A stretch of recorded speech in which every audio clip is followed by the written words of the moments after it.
For Whom the Bell Tolls, off of Metallica's Ride the Lightning album, is an absolutely beloved and chilling thrash masterpiece about war.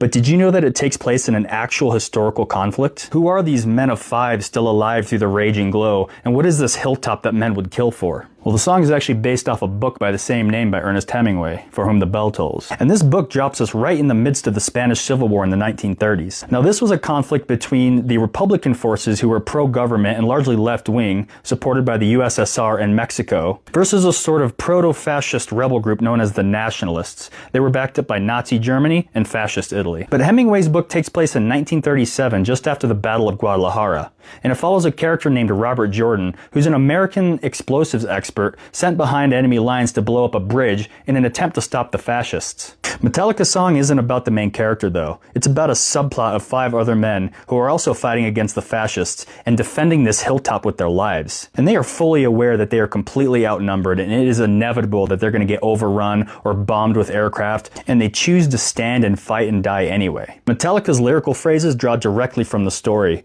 The concept of the men of five, stiffened wounds, looking at the sky just before you die. And my favorite is the treatment of their description of being bombed. Blackened roar, massive roar fills the crumbling sky. That is just masterful lyrical writing, in my opinion. And this type of subplot lends itself really well to peak Metallica, that 80s Metallica, the futility of war. And at the same time, it's a compulsive passion to defend this hill to the death, even though it's knowingly futile. You know you're going to die, and it's not really going to change much. It's at the same time completely brave and absolutely pointless, which is a dichotomy that thrash metal honestly works really well in. And as the 17th century poet John Donne said, "Never send to know for whom the bell tolls, it tolls for thee."